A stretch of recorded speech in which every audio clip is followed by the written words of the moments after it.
a continuar con esta serie de estudios que estamos teniendo.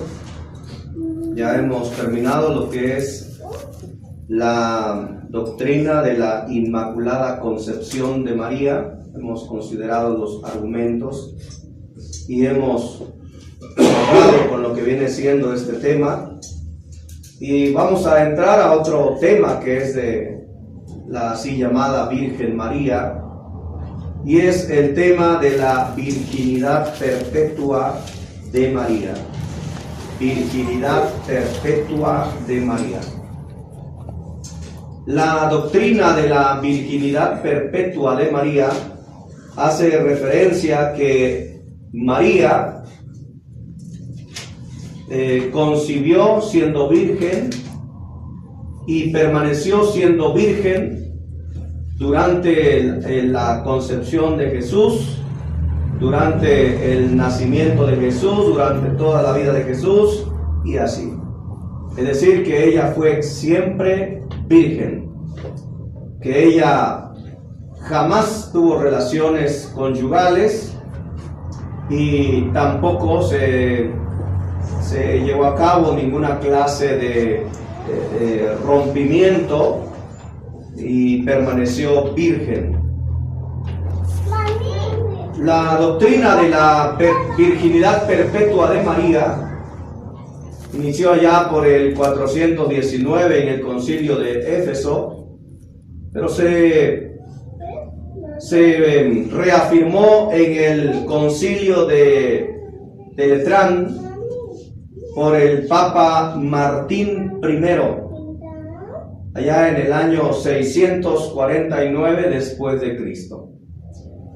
Es decir, que después de este concilio, en ese año, la virginidad perpetua de María tomó fuerza y fue aceptada por diferentes personajes. De hecho, algunos así llamados padres de la fe, o los hombres que reconocen el catolicismo como personas que tienen autoridad sobre diversos temas, como lo es Epifanio, Eusebio, Jerónimo, etc. Todos ellos afirmaban acerca de la virginidad perpetua de María. De hecho, el así llamado Santo Tomás de Aquino, o Tomás de Aquino, este hombre llegó a decir que si bien era cierto que la virginidad perpetua de María como doctrina no tenía un fundamento razonable, escritural, no obstante era adecuado mantener esa idea porque era bueno, era adecuado que la mujer que llevó a Jesús en su vientre debería permanecer virgen para siempre.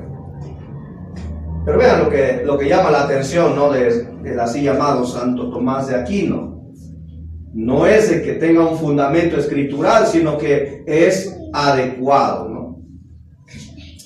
Martín Lutero, Juan Calvino, que son los así llamados padres de la Reforma protestante, estos hombres también mantenían la idea y la postura que María había permanecido virgen siempre.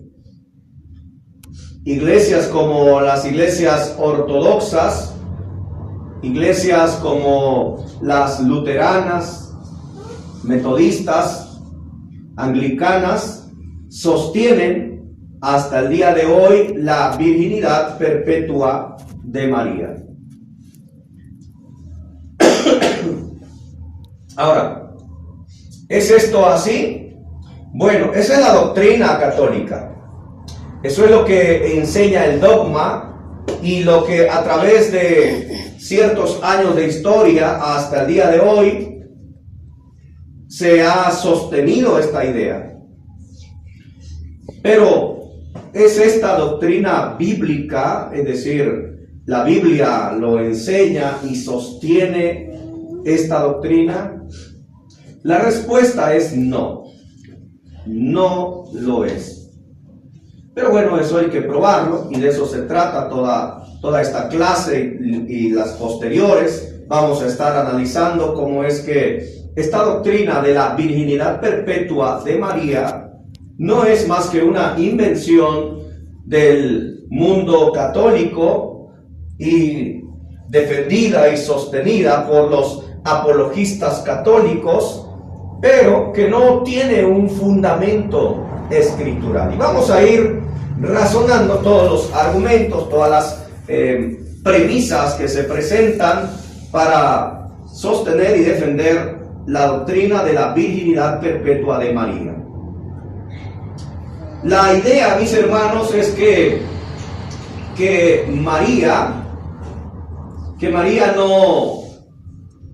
no perdió su virginidad. Yo creo que vamos a empezar entendiendo lo que es ser virgen. De acuerdo a la medicina, ser una mujer virgen hace referencia a mantener intacto lo que se le llama el himen. El himen es una especie de telita, voy a plantearlo así, que tiene la mujer en el órgano reproductor. Y ese himen, cuando se rompe, entonces se pierde la virginidad. Interesantemente es que Martín I, en el 619, en el concilio de Letrán, este hombre llegó a decir que el himen de María no se rompió ni aun con el nacimiento de Jesús. Que de una manera milagrosa el himen se mantuvo intacto. Y bueno, se podría afirmar, ¿no es poderoso Dios para evitar que el himen de María se haya roto? ¿Qué piensan ustedes? ¿Es Dios poderoso? Sí, es poderoso. Por supuesto, y eso no está en duda, porque eso es lo que se puede llegar a afirmar, ¿no? Porque el contraargumento es, ¿cómo es posible que nace Jesús y no se rompió el himen? ¿No? Pero alguien puede contraargumentar y decir, ¿no puede Dios, con todo el poder que tiene, evitar que el himen de María se haya roto? Por supuesto que sí, tiene el poder. La pregunta es, ¿lo hizo? Y si lo hizo, ¿por qué lo hizo? ¿O para qué lo hizo? ¿Cuál fue el propósito? Recordemos, Dios no es un Dios caótico que hace las cosas solo por hacerlas. Pero bueno, vamos a ir considerando todas estas cosas. Así que de acuerdo a la idea, es que el himen de María jamás se rompió y que ella permaneció virgen. Se utiliza lo que es Mateo capítulo 1, versículo 23, para hablar acerca de la virginidad de María. Miren, vayamos al texto, por favor. Mateo capítulo 1, versículo 23. He aquí, una virgen concebirá y dará a luz un hijo, y llamará su nombre Emmanuel, que traducido es Dios con nosotros. Muy bien. He aquí, una virgen concebirá y dará a luz un hijo. ¿Sí? Ok. Citan este pasaje para hablar de la virginidad de María. Ahora, ¿estamos de acuerdo con eso? ¿Sí o no? Sí. A ver, ¿con qué están de acuerdo? Vas a ver, vamos. Que cuando concibió era virgen. Okay. Muy bien. Esto significa que María, cuando concibió, lo hizo sin ninguna relación conyugal y que por supuesto era virgen. O sea, todavía María con José no habían tenido relación conyugal. Saben que estaba leyendo el libro de Caballo de Troya, lo he estado considerando, ya voy en el tercer libro. Es interesante estos libros de Caballo de Troya. Lo que me llama la atención es que en el tercer libro se habla de que este hombre llamado como el mayor en este libro. Supuestamente en el 76, supuestamente hicieron un viaje hacia el pasado y de una manera secreta la NASA diseñó una especie de nave llamado la cuna o el módulo, y que una manera de hacer que la masa se retraiga y pueda hacerse nada y viajar en el tiempo y luego volver a su normalidad. Suena mucho a Volver al Futuro, ¿no? La película, los que la han visto. Bueno, en estos libros me llama mucho la atención porque se plantea fueron dos personas que fueron hasta allá al pasado, y plantea la idea que estuvo uno de ellos, llamado el mayor, estuvo con Jesús desde que empezó su vía crucis al Calvario, de su muerte, su resurrección, etc. Y según él, fíjense la locura de esto. Según eso, este mayor habla con María y empieza a platicar con ella y le dice: oye, María, yo quisiera saber si cuando el ángel te visitó, tú ya vivías con José o eras virgen. Dice María: no, teníamos 8 meses de haber iniciado una vida conyugal. Insiste el mayor y dice: oye, María, disculpa que insista, pero ¿mantuviste una relación conyugal, sexual con José? Pues claro, porque eso es natural. Y dice el escritor, dice: sé que esto les causará aberración y van a tomarlo como una blasfemia los católicos. Porque incluso en este libro se dice que María no fue virgen cuando concibió a Jesús. O sea, imagínense la aberración. O sea, no solamente se dice que no era virgen ni que permaneció virgen, no, ni siquiera era virgen cuando concibió a Jesús. Por supuesto, eso es contrario a lo que nos muestran los escritos sagrados. Lo que quiero enfatizar es que vean cómo las diversas ideas oscilan respecto a la virginidad perpetua de María, y el decir no era virgen ni siquiera cuando concibió es una aberración. Pero tenemos que irnos a lo que la Biblia dice. ¿Qué dice la Biblia? La Biblia dice que cuando María concibió a Jesús, efectivamente era virgen. Todavía no tenía relación sexual con José. Todavía no iniciaban esa vida de intimidad, lo cual significa que el himen no se había roto y era virgen, por supuesto. Ahora, si bien es cierto que ese himen se puede romper de diferentes formas, no necesariamente teniendo relación sexual o marital, si bien es cierto eso, pero acá tenemos que centrarnos en lo que el Espíritu Santo está hablando y el requisito que era necesario para poder ser la madre del enviado de Dios. Que el requisito, según la profecía, ¿cuál era, hermanos? Ser virgen. Ser virgen. Isaías 7:14. Es decir, era necesario, era un requisito elemental que la persona que llevaría en el vientre al Hijo de Dios tenía que ser virgen y que tenía que concebir de una manera sobrenatural al Hijo de Dios para que pudiera ser creído, aceptado, que efectivamente era algo único, ¿sí? Por ejemplo, ¿qué sentido o cuál sería el propósito, hermanos, de que María fuera virgen a la hora de concebir a Jesús? ¿Cuál sería el propósito? Pues que fueran cumplidas las profecías. Ok, que fueran cumplidas las profecías, por supuesto. ¿Qué otra cosa se nos puede venir a la mente?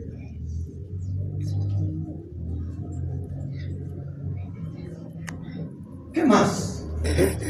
¿Por qué más sería necesario que la que llevaría en el vientre al Hijo de Dios fuera virgen?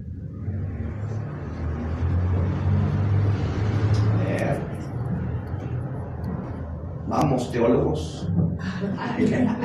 La pureza. Ahí va. La santidad. Ok, bueno. A ver, vamos. Para el Profundicemos. testimonio. Testimonio. A ver, ahondemos. Bueno, porque solamente una situación así fuera de lo común, es capaz de hacerla solamente Dios. Ok. ¿Qué otra cosa?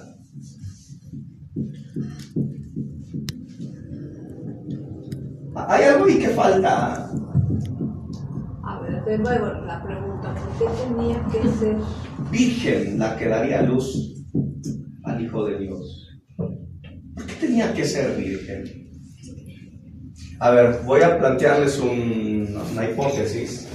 Vamos a decir que de acuerdo al caballo de Troya, que María hubiera estado teniendo relaciones conyugales con José, y ustedes escucharan que María concibió de parte del Espíritu Santo, no de José, ¿lo creerían al 100%? Pues ¿Estarían seguros que era milagro o era de José? Entonces, ¿cuál creen que sea la...? Pues era un requisito. ¿Perdón? Era un requisito. Sí, era un requisito que tenía que ser virgen, sí. ¿Por qué? Pero tenía que ser un milagro, ¿no? Tenía que ser algo sobrenatural. Pero asegurarse de que nadie humano pudiera ser el padre. Así es. O sea, el que fuera virgen era la garantía de que el producto, vamos a ponerle así, perdón Dios, que el bebé en el vientre era de Dios, que era divino, ¿no? Que era algo, como se le llama en la teología, sui generis, ¿no? Sobrenatural. Único. Sui generis es algo único, es un término latino que hace referencia a algo único, algo que no puede haber. Que hoy en día una mujer diga, ay, ¿sabes qué? He concebido del Espíritu Santo, acéptame. Imagina que su hija llegue, imagina que me llegue su hija y me dice, papi, el Espíritu Santo ya concebí de él, está loca, ¿verdad? Porque es un acto único, ¿sí? Es decir, solamente iba a haber un caso hablando referente a la venida del Hijo de Dios, y tenía que ser virgen precisamente porque eso aseguraba que nadie más iba a ser parte o formar parte en esa concepción, ¿sí? Entonces, al ser virgen, garantizaba que esa concepción era milagrosa, que era una concepción única, y que nadie había intervenido, hablando de un varón, y esto, mis hermanos, era precisamente el milagro, ¿sí? Así que era necesario que la concepción fuera virgen. Pero aquí entra una pregunta. ¿Qué tan necesario pudiera ser que María se mantuviera virgen durante ya de que ya nació Jesús, de que ya cumplió su ministerio, además ya murió, ya ascendió al cielo? ¿Qué objeto tendría que María fuera virgen? ¿Qué sentido tendría? Ninguno. ¿Qué necesidad habría? Ninguna. Vean la diferencia. ¿Por qué era necesario que María fuera virgen? Porque la escritura así lo decía. Tenía que cumplirse la profecía porque eso garantizaba que María no había tenido ningún acto con nadie y que lo que llevaba en el vientre era el Hijo de Dios y que era un milagro, era una concepción divina. Pero el permanecer ella virgen ya no tenía objeto, ya no tenía ninguna relevancia ni nada por el estilo. Ahora, Mateo 1:23 efectivamente nos dice que una virgen concebiría y daría a luz un hijo. Y en eso estamos totalmente de acuerdo. Si alguien viene a ustedes y le dice, oye, Mateo 1:23 dice que María era virgen, porque era necesario, de acuerdo a la Escritura, que una virgen concibiera y diera luz a un hijo. Estamos de acuerdo. En eso nadie discute. Efectivamente, María fue virgen cuando concibió y posteriormente dio a luz a su hijo. Pero ya no fue virgen desde el momento en que nació su hijo, médicamente hablando, ¿sí? Aquí viene el contraargumento. No pudo, aquí, médicamente hablando, todas saben, las mujeres aquí presentes, que cuando nace un bebé no es cosa pequeña, ¿sí? O sea, rompe con cuando se encuentra en el camino, ¿sí? Menos que hubiera sido cesárea. Solamente, pero no hay evidencia y no había esas técnicas en esos tiempos, ¿verdad?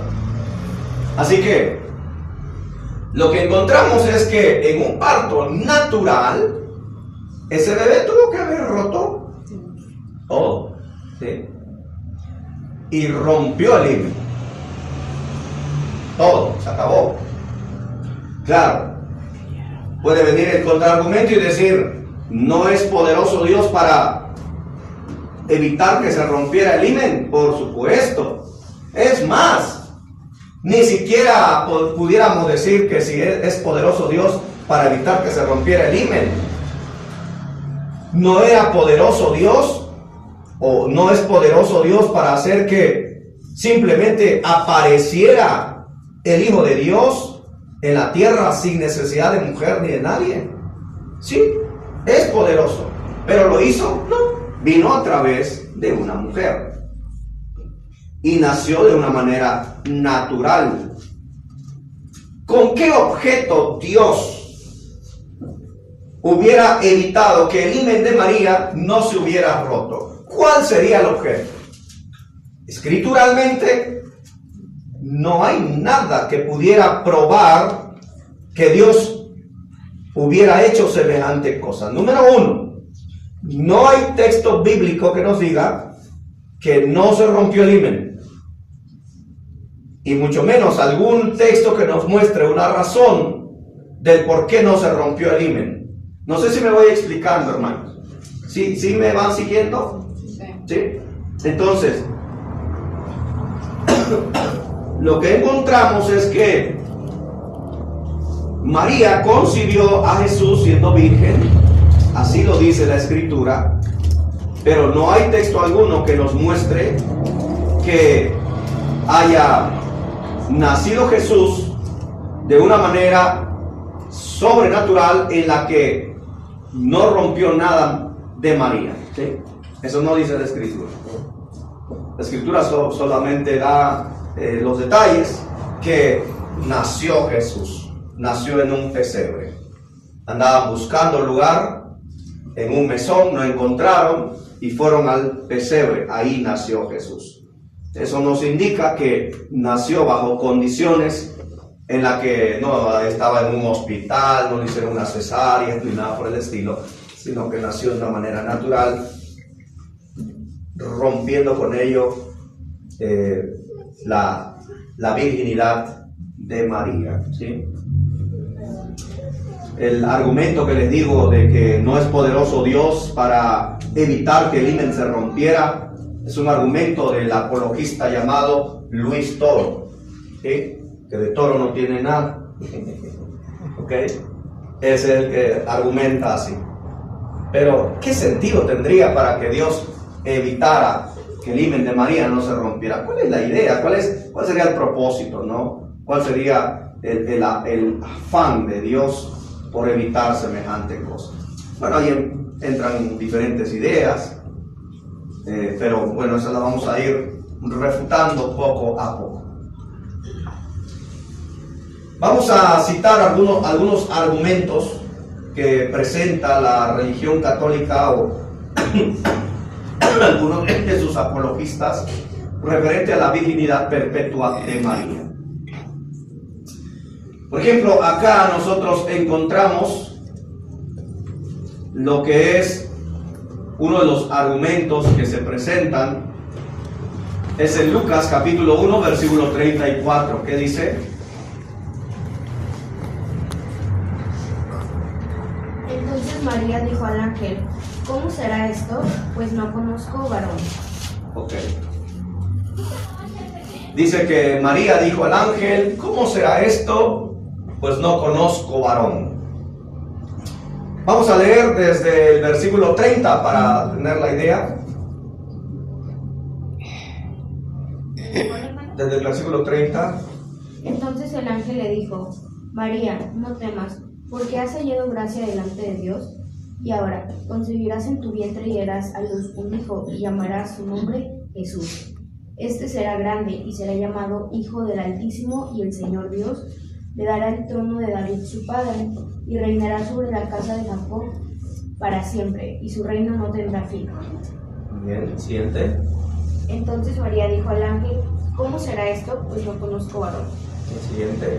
Respondiendo el ángel le dijo: El Espíritu Santo vendrá sobre ti, y el poder del Altísimo te cubrirá con su sombra, por lo cual también el santo ser que nacerá será llamado Hijo de Dios. Muy bien.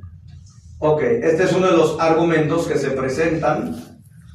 Voy a ir citando los argumentos, no los vamos a responder todavía, solamente vamos a irlos citando para ir teniendo la idea de la forma en cómo se argumenta. Acá se argumenta diciendo que María se sorprende a la voz del ángel, cuando el ángel le dice que iba a concebir e iba a dar a luz un hijo. Entonces que María se sorprende, ¿sí? Y se sorprendió, dicen, porque María dice: ¿cómo es posible esto si no conozco varón? De acuerdo a esta postura, se dice que el término conozco varón obviamente es un eufemismo, es una manera de referirse al acto conyugal o sexual. Y dice que María dice: no conozco varón, porque María había hecho un voto de virginidad perpetua.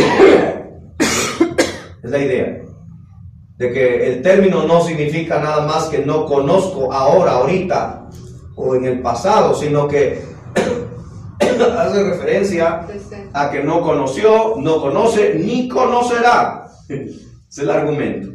¿Ok? Bueno, el otro argumento que se suele citar sobre este punto es Marcos capítulo 6, versículo 3. Marcos 6, 3. ¿No es este el carpintero, hijo de María, hermano de Jacobo, de José, de Judas y de Simón? ¿No están también aquí con nosotros sus hermanas? Y se escandalizaban de él. Muy bien. Aquí se habla acerca de Jesús, hijo de María, ¿verdad? Pero en la versión católica, las versiones católicas ponen el hijo de María, ¿sí? Utilizando en ese sentido esa frase, el hijo de María, y argumentan de la siguiente manera. Dicen: ¿por qué ahí no dice uno de los hijos de María, sino que dice el hijo de María? ¿Sí? Entonces, cuando dice el hijo de María, se refiere a que María solamente tenía un hijo. ¿Ok? Ahí está el argumento, ese es el argumento. Ahora, vayamos pensando cómo lo vamos a refutar. Porque algunos de estos son fáciles, ¿eh? Entonces, dicen, citando su versión, ahí dice el hijo de María. No dice uno de los hijos de María, sino el hijo de María, refiriéndose a un único hijo, un solo hijo, perdón. ¿Sí? ¿Me van siguiendo? Sí. ¿Sí? Ok, esos son sus argumentos de ellos. Otro argumento es que ¿por qué María y José no tuvieron relación conyugal durante el embarazo de Jesús? ¿Sí? Mateo 1:25, leamos por favor.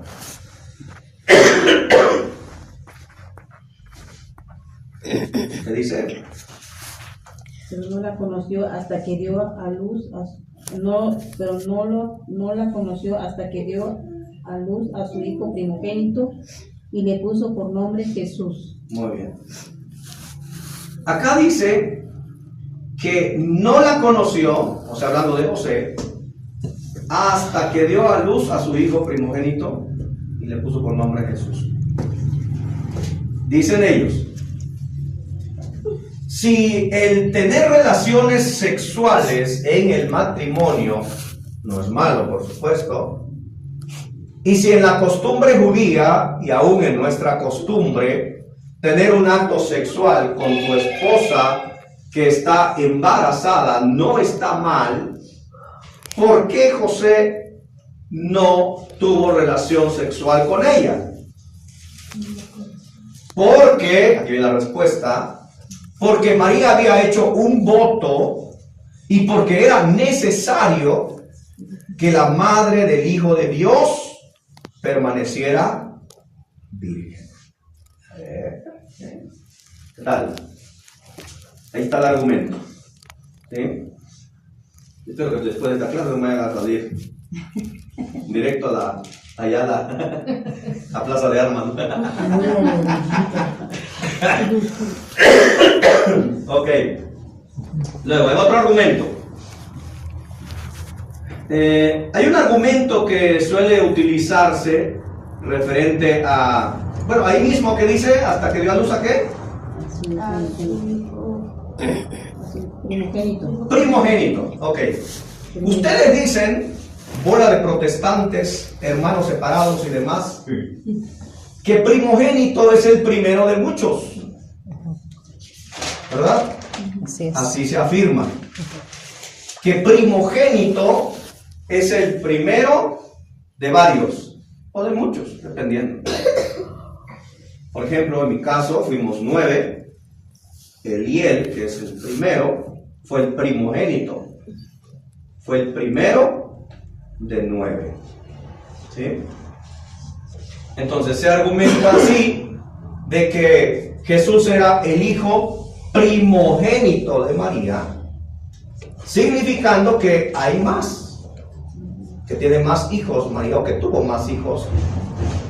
Entonces dice el católico, no señor, primogénito en la Biblia no se utiliza necesariamente como el primero de varios, o como el primero de muchos, o como hablar de que es el primero, ¿sí? Y se citan argumentos. Vamos a los textos. Vamos a Génesis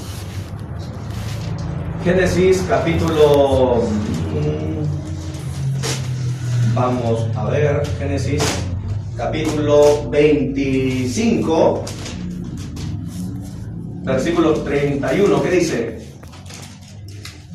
Y Jacob respondió, véndeme en este día tu primogenitura. Bien. Y bueno, ya siguiendo la historia, ya la sabemos, que Jacob vino a obtener la primogenitura, recibió la bendición de la primogenitura, por consiguiente fue el primogénito, pero de acuerdo al orden en que nacieron, ¿quién nació primero? Saúl. Esaú, versículo 25. ¿Sí? Es decir que, de acuerdo a este argumento, Jacobo no era el primero.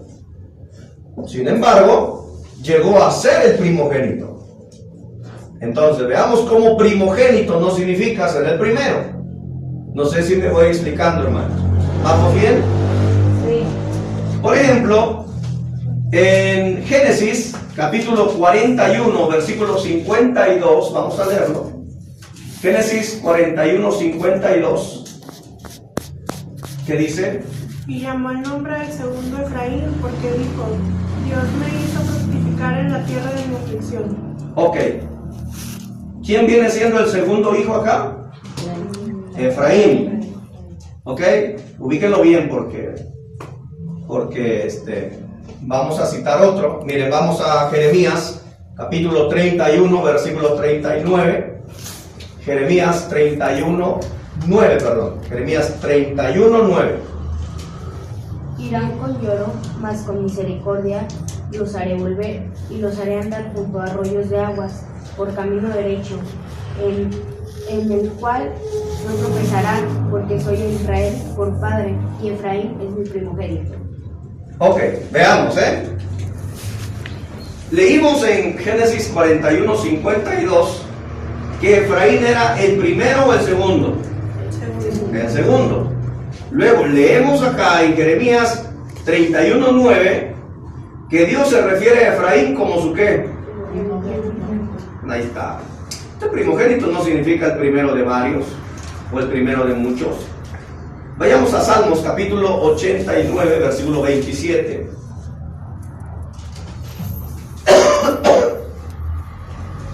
Salmos 89, 27. Yo también le pondré por primogénito, el más excelso de los reyes de la tierra. Ok, ¿de quién está hablando? A ver, lectores. ¿De Jesús? De David. De David. De David. De David, está hablando de David. Entonces dice que David iba a ser puesto como el ¿qué? Primogénito. ¿De quiénes? De los reyes. Ahora, pregunta. ¿Fue David el primer rey de Israel? No. No. Ah, bueno, tal vez era el primer hijo. ¿Fue el primer hijo? No. No. Entonces, primogénito queda asentado con todo argumento que no significa el primero de varios. Así que decir o argumentar que Jesús, al decirse que era el primogénito de María, no significa que era el primero de varios hijos. ¿Ok? Así que argumentar así, decir, mira, pues es que María tuvo más hijos porque Jesús fue el primero, porque la palabra primogénito significa el primero de varios. Si argumentamos así, ya nos dieron una arrastrada. ¿Ok? Porque ahí están los textos. ¿Quién va a negar lo que acabamos de leer? ¿Quién va a negar que la palabra primogénito no se usa así? Obviamente encontramos los significados ahí. ¿Vale? Otro argumento que se utiliza referente a lo que es la virginidad perpetua de María, ellos dicen, no es una doctrina que esté explícitamente mostrada en las escrituras, pero sí la encontramos implícita, dicen ellos. ¿En qué sentido? En que cuando María dice, no conozco varón, ella estaba afirmando que había guardado un voto. Se encuentra implícito porque dicen que José no la tomó, aunque ni era pecado ni era mal visto, pero no la tomó porque era necesario que ella permaneciera virgen. Y que cuando la Biblia habla de el hijo de María, se refiere a que era el único, ¿sí? Que no era uno de varios, sino que era el único. Y para refutar la idea de que primogénito significa uno de varios, o el primero de varios, o de muchos, se citan los argumentos, los textos ya mencionados como argumento probatorio. ¿Sí? ¿Me voy explicando hasta acá, hermanos? ¿Sí se va comprendiendo Sí. lo que son los argumentos de ellos? ¿Sí? Bueno, obviamente pues tenemos que refutar estos y más argumentos y también refutar sus contraargumentos. Otro de los argumentos que ellos mencionan, o por lo menos uno de sus apologistas, es que todas las mujeres a las que se le habló mediante un ángel tuvieron un solo hijo, ¿sí? Por ejemplo, Sara se le anunció la llegada de un hijo y nada más tuvo uno, son ellos. A Zacarías y a Ana, los padres de Juan el Bautista, igual. Y así mencionan varios personajes, la mamá de Sansón, etc. Que en cada caso, cuando un ángel hablaba a las mujeres que iban a tener un hijo, efectivamente solamente tenían un hijo. Y en el caso de María no fue la excepción. ¿Por qué tendría que ser la excepción María, dicen ellos, si todos los casos que le antecedieron solamente tuvieron un hijo? Entonces, ¿por qué aquí tendría que ser diferente? Es una manera de razonar, como ellos hablan, mostrando verdades implícitas. Luego ellos afirman que todas estas verdades implícitas, dicen ellos, es las que se llegaron a entender y finalmente se puso como un dogma, 419 y reafirmado en 649, para poder respetar y poder llevar a cabo esta doctrina de la virginidad perpetua de María. Es decir, que ellos, de esta manera, afirman que la doctrina de la virginidad perpetua de María no está fuera de las Escrituras, sino que es algo que se debe entender y que se debe respetar y que se debe proclamar. María fue virgen antes de concebir, durante el embarazo, durante el nacimiento y siempre, toda su vida. Ella terminó sus días en la tierra siendo virgen. Por eso se le llama la virginidad perpetua de María. ¿Alguna pregunta hasta acá? ¿Comentario? ¿Sí me expliqué bien sobre los argumentos? Eso lo vamos a ir respondiendo, por supuesto. Y para rematar, ellos hablan de un contraargumento de Mateo 1, versículo 25. Noten el texto. Ya para terminar, Mateo 1, 25.